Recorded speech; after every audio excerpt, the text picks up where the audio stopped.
Preview. Focus on the main idea. China's history, organized by dynasties, includes many inventions and ideas. Places. Anyang. People. Shi Huangdi. Gaozu. Wu Di. Sumenqian. Banzhao. Vocabulary. Pictograph. Oracle bone. Province. Ancestor. Civil service. Middleman. Terms. Shang Dynasty. Bronze Age. Zhou Dynasty. Qin Dynasty. Great Wall. Han Dynasty. Silk Road.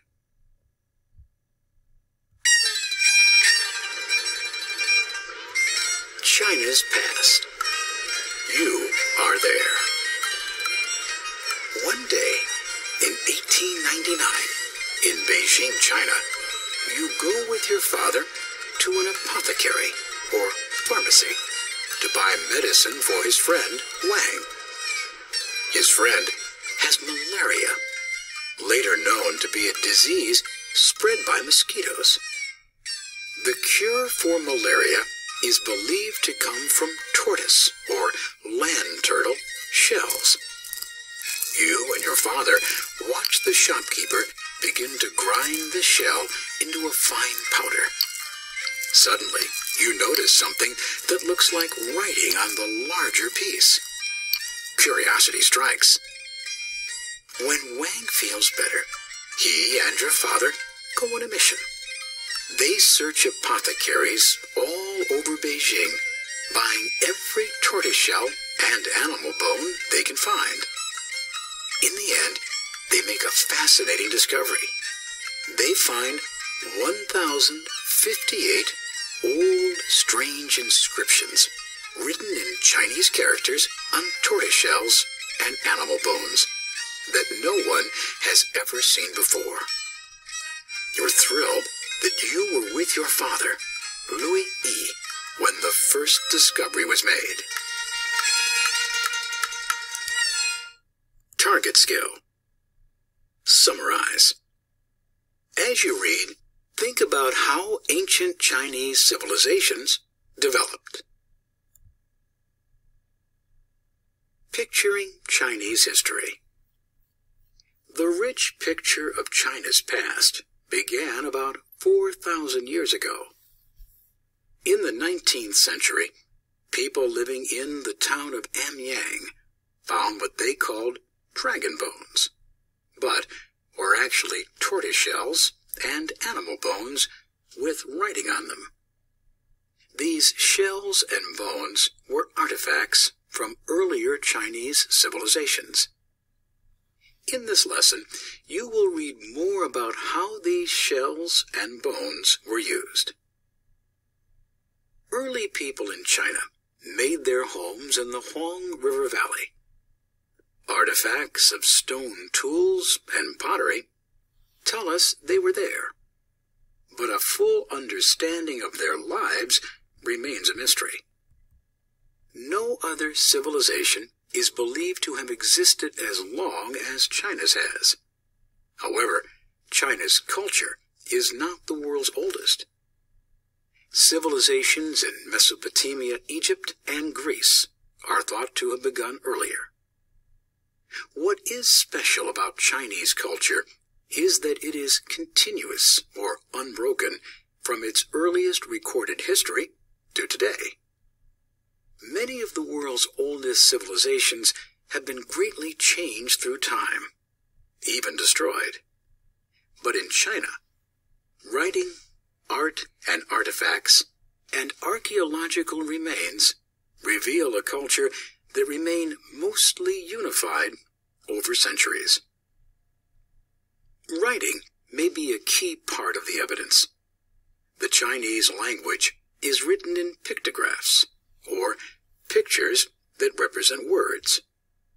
Many characters in the Chinese language have been written in similar ways for long periods of time. Scholars who recorded history could read and interpret other writers' works written thousands of years before. Review. What evidence do archaeologists have about China's history? Summarize. Ancient voices. According to Chinese legend, Pan Gu was the creator of the universe. Later, stories of superheroes followed. Legend says that these superheroes invented useful things or taught people how to survive by finding food, clothing, and shelter. One hero, named Yu, worked for 13 years to conquer flooding on the Huang River.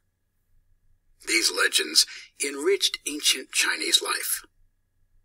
The stories also reveal how valuable the domestication of animals, agriculture, and inventions were to people of that time. These stories date to a time known as the Xia legendary period, about 2000 to 1700 BC.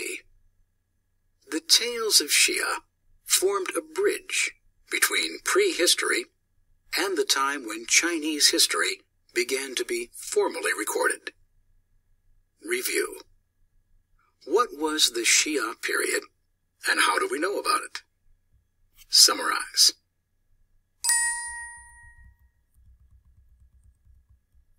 The Shang Dynasty. The Xia refers to the first period in Chinese history. However, the first dynasty was the Shang Dynasty. The Shang Dynasty began between 1760 and 1500 BC. Before the discovery of the tortoise shells in 1899, the Shang people were considered part of another legendary period. Farming was the way of life for most people in the Huang River Valley at this time. People grew grains, such as millet and rice, and raised animals. They made cloth from silk and flax, a type of fiber. Warriors, riding horse-drawn chariots, went to war.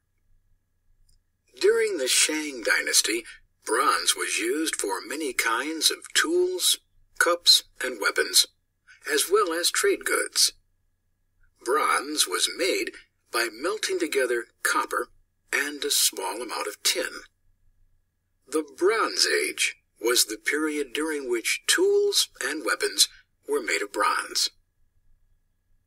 Remember the man who found writing on the tortoise shell in the beginning of this lesson? People living around Anyang began digging up bones and shells to sell them to merchants in Beijing. Anyang was the capital of a Shang settlement thousands of years ago. It turned out that the shells and bones were ancient oracle bones, commonly used during the Shang Dynasty to predict the future. Rituals were important to the Shang people. People wrote questions on turtle and sometimes oxen or deer bones. They asked questions such as what crops to plant, or when to travel or hunt. Then they heated the shells or bones.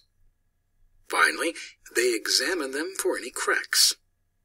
Cracks helped the Shang people make predictions about future events. After the event that was predicted happened, the date was written down on the shell or bone. Writing on the animal shells and bones led Chinese archaeologists to another discovery. The Shang people were the first people in China to make written records. Besides shells and bones, writing has been found on bronze and stone. Review. how do we know about the Shang dynasty? Main idea and details. The longest dynasty. The Zhou people came from west of the Huang's Great River Bend. In 1027 BC, a Zhou leader's army conquered the armies of the last Shang ruler, and the Zhou dynasty began. Look at the map on page 109 to see the territory changes under the Shang and Zhou dynasties. The Zhou dynasty was the longest of the Chinese dynasties, lasting more than 800 years. It can be separated into two periods, each with distinct characteristics. The earlier period was called Western Zhou because the government's capital city was in Hao, in western China. In Western Zhou, most people were farmers who grew wheat, rice, beans, and fruit. Some people were slaves who also worked on the land. Society was organized so farmers worked small areas of land and contributed food and valuables to the king. Women most often harvested the crops. Silk was an important product of the Zhou economy. Women were in charge of producing silk. Silk is made from the cocoons of silkworms, a kind of caterpillar. Women cultivated mulberry trees to feed the silkworms. They boiled the cocoons to get the silk fibers, and then wove cloth from these fibers. Review. What was the role of women in Zhou society?